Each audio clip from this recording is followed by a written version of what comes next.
Plan பண்றீங்களா? உங்களுக்கு பிடிச்ச மாதிரி டூர் போகணும்னா டூரான் தான் ஒரே ஆப்ஷன். சிறந்த தரம், சிறிய விலை, ஃபேண்டாஸ்டிக் ஜெயச்சந்திரில் மட்டுமே. ஆடி தள்ளுபடி 5 முதல் 20% வரை. Galata presents Mansur Ali Khan Fans Festival. Hospitality partner Crown Plaza, Chennai. Most wanted director ஒரு மனுஷனை வந்து ரொம்ப தேடுறாரு. யாருன்னு பார்த்தா மிஸ்டர் மன்சூர் அலி கான் கிடையாது. அவர் நிறைய தேடுவார். ஏன் ஒரு இன்டர்வியூ கொடுத்துட்டான் மனுஷன். இந்த இந்திய ஆக்டர் யாருப்பா அவரு? அனுராக் கஷ்யப். காலையில் பார்க்குறேன் பேப்பரில், சாயந்தரம் பார்த்தேன். அட்லீஸ்ட் 1 ஃப்ரேமாவது நடிச்சுட்டு அவர் படத்தில் செத்தரணும்னு கொடுத்தாரு. காலையில் எழுந்திரிச்சு வந்து கேரவனுக்குள்ளே போனேன். அனுராக் கஷ்யப்னு எதிரில் கேரவனில் அவர் உட்காந்துருக்காரு. வந்தார், என்ன நடித்தார் என்ன எதுன்னு தெரியல. டப்புன்னு 2 சுட்டார். ஐயோ ஓய் போமேன், லியோ பற்றிலாம் சொல்ல முடியாது. போமேன் சொல்ல முடியாது. வா.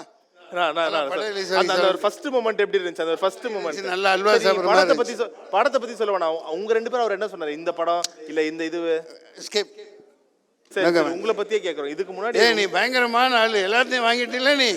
இல்ல அப்படிலாம் இல்ல. ஏன்னா இவ்வளவு நாளா எங்களுக்கு வந்து வத்தி குச்சி பத்தி கிச்சினோனே அது என்ன பாட்டு என்ன பண்ற மாதிரி இருக்கும். முன்னாடி எல்லாம் ஹிட்டா இருக்கு. அது மறுக்குழந்தை நான் எழுதி இசையமைச்ச பாட்டு. மருது மறுக்குழந்தை மணலூர் மல்லிகை என் மனசும் மயங்குதடி மயக்கும்படி நிற்காது. யூடியூப்ல போய் பாருங்க, அது கோடிக்கணக்கான பேர் பார்த்துருக்காங்க. ஸோ உங்களால மறக்க முடியாத ஒரு ஷூட்டிங் எக்ஸ்பீரியன்ஸ் ஏன்னா காஷ்மீரோட கடும் குளிர்ல நீங்க எப்படி இருந்தீங்க லியோ செட்ல? ஐ ஸ்கிப். அது ஸ்கிப் என்ன அண்ணன்? சரி, தாயகம் போயிருந்தேன் காஷ்மீர், அதைத்தான் சொல்லுவேன் போதுமா? சரி சொல்லுங்க. பரவாயில்ல. மறக்க முடியாத தாயகம் ஸ்பாட் எக்ஸ்பீரியன்ஸ் சொல்லுங்க விஜயகாந்த் சாரோட. அது சம இதில் வர சொன்னாங்க, என்னால் போக முடியல. என் படம் எடுத்துகிட்டு இருந்ததுனால தனி ஃப்ளைட்டில் டெல்லியிலேருந்து கல்பனான்னு ஒரு குட்டி ஃப்ளைட், அங்கேருந்து தாயகம். ஐ மீன் இப்போவும் அங்கே இங்கே மாதிரி ஹெலிகாப்டர்லாம் இருக்காது, ஜாக்கிரதை. டெல்லி போனீங்கன்னா லோக்கல் ஹெலிகாப்டர் தான். டொடக்கு டொடக்கு டொடக்கு டொடக்கு டொக்குன்னு கீழே விழுவும், அப்புறம் டொருன்னு மேலே போகும். 12 பேர் தான் உட்காரலாம், 14 பேர் தான் அது ஹெலிகாப்டர், பெரிய இது. அதில் விவேக் அவர்லாம் இருந்தார், பயங்கரமான காமெடி. தியாகு, விவேக்கு, நெப்போலியன், அவரு ஃபேமிலி, என் ஃபேமிலி எல்லாம் போயிட்டு இருந்தோமா. ஏர் ஹோஸ்டஸ் வந்தால் வெளி வாங்கி திஸ் மேன் பிளாக் லிஸ்டட் அப்படின்னு என் பேரை சொல்லி போட்டு கொடுத்துருவாப்புல. அந்த ஏர் ஹோஸ்டஸ் மாதிரி பார்த்துக்கிட்டே போவோம். இந்த மாதிரி நிறைய லூட்டி அடிப்பாப்புல. சரி சரி, ஓகே. அங்கே சாப்பாடு குழுமநாளியில் ஆக்காக்க அப்படி முழுசாக வந்து நாங்கள் சாப்பிட்டதே இல்லை. மத்தியானம் ஆக்காக்க அப்படியே ஃப்ரீஜ் ஆகிடும். அதனால் முக்கால் அரிசியோடு தான் சாம்பார் ஊற்றி கவக்குன்னு கொட்டு கோழி தவிட்ட கொட்டு நம்ம மாதிரி சாப்பிடுவோம். கடைசி நாள் அந்த ஹோட்டல்காரு நல்லா இருந்துச்சுங்களா சார், சாப்பாடு நல்லா கவனிச்சிங்களா சார் அப்படின்னாப்புல.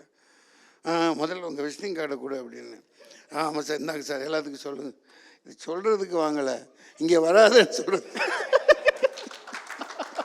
வந்து அது அந்த மாதிரி காமெடியாக நிறையா. ஸோ சொல்லுவாங்கள்ல, எல்லாமே வந்து பெற்றோர்கள் பக்கத்தில் இருந்து அவங்க பிள்ளைகளுக்கு வந்து அந்த கேரக்டர்ஸ் ஒரு 50% வரணும். ஸோ மீசைக்காரா அப்துல் சலாம் ராவத்தரோட மகன் மன்சூர் அலி கான். ஸோ அப்பா எப்படின்னா ரொம்ப ஸ்ட்ரிக்டா இல்லை செம்ம ஜாலியாக? ஏன்னா அவரோட கேரக்டர்லேருந்து உங்களுக்கு நிறைய வந்திருக்கும்ல. இப்போ நீங்கள் கேட்டீங்களே கேள்வி, அதான் தப்பு பண்ணிட்டேன், மறந்துட்டேன். அவர் தான் என்னோட ரியல் ஹீரோ. Super super. மீசைக்கார அப்துல் சலாம் ராவத்தர் பேரே மாசாட வச்சுருந்தீங்கன்னா காமிக்கலாம்ல உங்களுக்கு. அவர் பயங்கரமான தைரியசாலி. ஆமாம், குதிரையில் 3 குதிரை வச்சுருப்பார். 2 குதிரை வண்டிக்கும் 1 சவாரிக்கும் வச்சுருப்பார். ஆமாம், பள்ளிக்கூடத்தில் கொண்டு போய் சேர்ப்பார். அந்த காலத்தில் டீச்சர் கண்ணை 2 விட்டு போட்டு தோலை உரிச்சிருங்க அப்படின்ட்டு விட்டு வந்துடுவார். நான் சொல்ல வந்தது, அந்த பெரிய பெரிய போண்டா, அந்த வடை, உளுந்த வடையெல்லாம் இருக்கும். அது இலையில் எங்கள் அப்பா நடத்துறது இல்லையா, இன்டர்வியூவில் போய் கொண்டாந்து டீச்சர்களுக்கெல்லாம் கொடுத்துருவோம். அவங்க அதனாலே பாஸ் பண்ணிடுவாங்க, கண்டுக்க மாட்டாங்க. ஸோ இப்போது அப்படியே கொஞ்சம் கிட்ட வச்சுக்கலாம். ஸோ அப்படி நீங்கள் இப்போ ஸ்கூல் டைமில் நடந்துருவேங்க, வெயிட்டாக இருக்கா அப்பப்போ. இல்லை, இந்த ஸ்கூல் படிப்பில் இதில் இப்போ அப்பா அம்மா யாருமே வந்து ஆப்ரேஷன், இந்த இது எலும்பு அடிச்சிருக்கு, இங்கே ஜெர்மன் பிளேட்டு 7 நட் போல்ட் இருக்குது. அதனால் அது போயிடுது. ஆனால் ஆளெல்லாம் தூக்குவேன், அடிப்பேன். லியோவில் கூட ஒரு ஆளை தூக்கி 5-6 தடவை தூக்கி போட்டேன். சொல்லிட்டேனா? ஐயோ நீங்க சொல்ல ஆரம்பிச்ச உடனே பாருங்க பசங்க ஃபுல் ஃபார்ம்ல இருக்கிறாங்க. ஸோ அதோட நானும் சேர்த்து ஆரம்பிச்சிடணும்னு நினைக்கிறேன். ஏன்னா இப்போ இந்த ஒரு மன்சூர் அலிகானோட ஃபேன்ஸ்மெண்ட் இவ்வளோ நாளைக்கு அப்புறம் கொண்டாடப்பட வேண்டிய நபரை மிஸ் பண்ணிட்டோன்னு ஃபீல் பண்ணுறோம் உண்மையிலே. சரி நீங்கள் ஃபீல் பண்ணுறீங்க, கொண்டாடுறத அட்லீஸ்ட் இன்னும் அதிகமாக ரசிச்சிருக்கலாம். இப்போ லோகேஷ் கனகராஜ் வந்து நிறைய ஸ்டேஜில் சொல்லியிருக்காருல, அண்ணனை வச்சு தான் நான் கைதி கதையே வந்து பிளான் பண்ணேன், பட் கடைசி நேரத்தில் பண்ண முடியல, ஆனால் இப்படி மிஸ் ஆகி லியோவில் பயங்கரமாக பண்ணிட்டீங்க. ஸோ நம்மளுக்கு இப்படி ஒரு லியோவில் பயங்கரமாக பண்ணிட்டீங்க. இப்போ ஒரு பானை சோற்றுக்கு ஒரு சோறு பதம் தூக்கி அடிச்சிருக்கீங்க. ஷார்ட்டில் 4-5 டேக்கில் ஆளை தூக்கி வீசுகிற மாதிரி நடித்தோம். அதை அழைச்சோம். சொல்லுங்க. சரி, உங்களுக்கு ஃபர்ஸ்ட் வாட்டி லோகேஷ் கனகராஜ் பார்க்கும்போது என்னன்னு சொன்னாரு உங்ககிட்ட? ஏன்னா அவர் வந்து வெறும் ஒரு டைரக்டர் இல்லாமல் உங்களோட ஒரு ஃபேனாகவே இருக்காரு. என்னன்னு சொன்ன? அவங்க சொல்லாமே இருந்திருக்கலாம். அவர் பெரிய மனசோட உலகத்துக்கு சொன்னார், என்னை வச்சு எடுக்க இருந்தேன்னு. அது ஒரு எனக்கு அது கசப்பான அனுபவம், இனிப்பானதெல்லாம் சொல்ல தெரியல. நான் வாழ்க்கையை வந்துட்டு போயிட்டே இருப்பேன். இவங்க இருந்தாலும் இல்லாட்டியும் நம்ம வாழ்க்கையை அவங்கவுங்க போயிட்டு இந்த கையில் சாப்பிட்றோம், இந்த கையில் கழுவுறோம், அவ்வளோதான் வாழ்க்கை, வேறு ஒன்றும் இல்லை. அது பல பேர் சொன்னாங்க, இப்படி சொல்லியிருக்காங்கன்னு.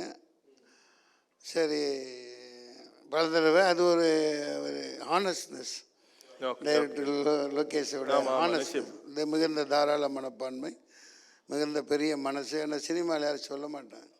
அது என்ன அன்றைக்கி நடந்ததுன்னா, எஸ்ஆர் பிரபு கவுன்சிலில் சொல்லியிருந்தார் 1 மாதம் 2 மாதம் முன்னாடி, நீங்கள் நடிக்கிறீங்க, பெரிய வேஷம், என் பேனர் அப்படின்னு. அன்றைக்கி வர சொன்னாங்க, ஆஃபீஸுக்கு போயிருந்தேன். அதுக்குள்ளே போய் இவங்களை பாரதிராஜா சாரும் சீமான் சாரும் அங்கே மாட்டிக்கிட்டாங்க அப்படின்னோடனே, எப்படி கைது பண்ண போகிறாங்கன்னு அடிச்சு வந்துட்டு போய் முதல்ல என்ன கைது பண்ணுறேன்னு நான் கைதியாகி புழலுக்கு போயிட்டேன். கைதி படத்தில் நடிக்க வேண்டியவர் உண்மையிலே கைதியாகி போயிட்டீங்க.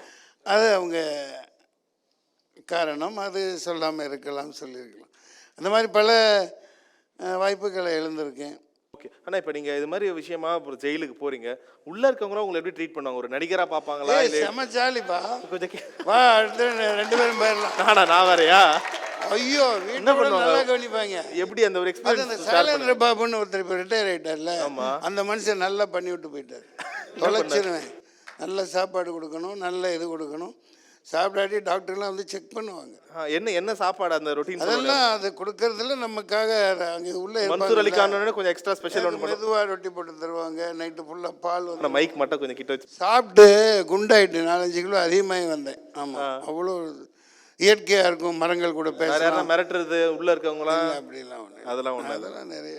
சூப்பர். அது ஜெயில் இருக்குன்னு சில விதிகள் இருக்கெல்லாம் வெளியே சொல்லக்கூடாது. சரி, நீங்கள் எவ்வளோ படங்கள் போயிருப்பீங்களா? எது வந்து ரொம்ப ஒரு கஷ்டமான ஸ்பாட்டு, இங்கே போய் நாங்கள் ஒர்க் பண்ணுறதே ரொம்ப வெறுத்துட்டோம்ப்பா, வந்து ஒரு 10 நாள் 15 நாளோ ரொம்ப உடல் உழைப்பு தேவைப்பட்டது, ரொம்ப ஒரு அடிப்பட்டது, அந்த மாதிரினா என்ன ஒரு படம் தெரிஞ்சுக்கலாமாண்ணா? வேலை செய்கிறதே இன்பமானது தான், கஷ்டம் இருக்கும், ஆனால் அதெல்லாம் பொருட்படுத்த முடியாது. என்ஜாய் பண்ணி தான் பண்ணுவீங்க. பல தடவை இப்போ அந்த ராஜமுத்திரைன்னு நினைக்கிறேன், ஏதோ படம் இவர் எடுத்துக்கிட்டே இருப்பார், செல்வமணி சார். கேரளாவில் ஒரு இடம் ரெட் இண்டியன்ஸுன்னு 11 ஹீரோ, அதில் ஒரு ஹீரோ இவர் இப்போ தான் சேது முடிச்சுட்டு வந்திருந்தார், விக்ரம். ரொம்ப எல்லாம் கண்ணை உள்ளே போய் அப்படியே அதுக்காக உடலை வருத்தி, உலகத்திலேயே விக்ரம் மாதிரி உடலை வருத்தி நடிக்கிற ஒரு நடிகை யாருமே இல்லை. கமல் சாரையெல்லாம்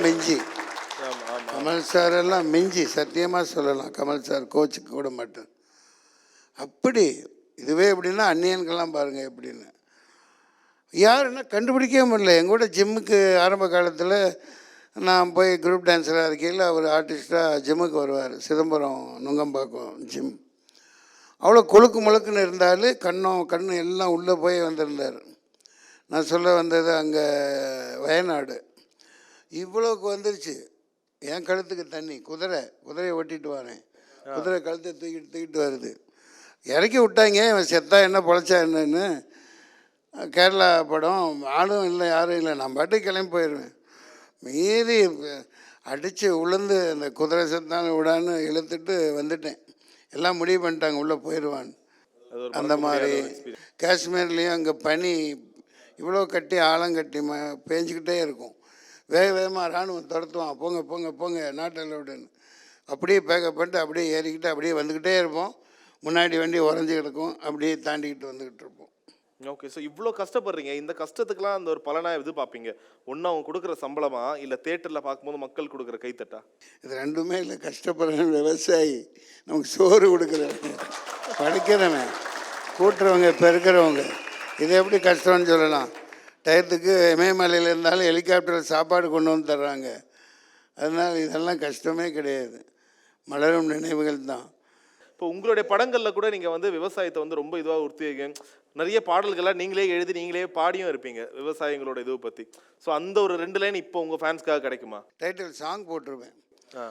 மனுஷன் திண்ட காலத்தில் தர்ம நெறிமுறைகள் பெருகிட வென்று தான் ஜாதியை படைச்சான், மனுஷ ஒழுங்கா திருந்திவால ஜாதியை படைச்சான், விஞ்ஞானம் முன்னேறி வெண்ணில தினமும் பறக்கிற போது, விஞ்ஞானம் முன்னேறி விண்ணில தினமும் பறக்கிற போது, மண்ணில ஏன் பேதம் பார்க்கிற அட ஞான சூனியே, தாழ்ந்தவன் நயவனு இங்க இல்லை, அட மனித பிண்டமே மேல் சாதி நயவனு இங்க இல்லை, ஏறு முடிச்சுன்னு உனக்கு சோறு. சூப்பர் சூப்பர் சூப்பர்ண்ணா. ஸோ உங்களுடைய ஃபேன்ஸ் ஃபெஸ்டிவல் உங்கள் ஃபேன்ஸுக்கு முன்னாடி அதுவே எனக்கு உடன்பாடு இல்லை. ரசிகர்கள்னு யாருக்கு ரசிகர்களாக இருக்குல்ல, எனக்கு உடன்பாடு இல்லை. அது எப்படின்னா, நீங்கள் தான் ஒவ்வொருத்தரும் ஹீரோவாக இருக்கணும். யாரையும் பார்த்து அட்மையர் பண்ணக்கூடாது. எனக்கு இங்கே எத்தனை பேர் இருக்காங்களோ பழைய ஆளுகள் இருந்தால் தெரியும். நான் எப்போ ஃபோன் வந்தாலும் ரசிகர்கள்னால் திட்டி வைப்பேன், நடிகர்களுக்கெல்லாம் ஃபோன் போடாதீங்கடான்னு திட்டி வைப்பேன். அதனால் பல விளைவுகளை நான் சந்திச்சிருக்கேன், பல பிரச்சனைகளை.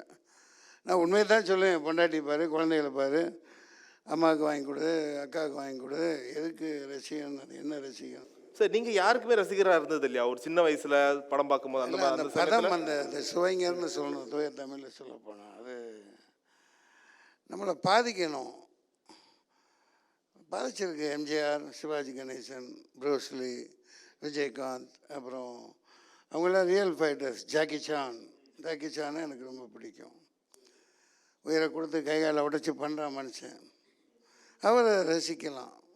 ஏன்னா நம்மளால முடியாது. சிறந்த தரம், சிறிய விலை. ஃபேண்டாஸ்டிக் ஜெயச்சந்திரில் மட்டுமே. ஆடி தள்ளுபடி 5 முதல் 20% வரை. டூர் பிளான் பண்றீங்களா? உங்களுக்கு பிடிச்ச மாதிரி டூர் போகணும்னா டூரான் தான் ஒரே ஆப்ஷன். சிறந்த தரம், சிறிய விலை. ஃபேண்டாஸ்டிக் ஜெயச்சந்திரில் மட்டுமே. ஆடி தள்ளுபடி 5 முதல் 20% வரை.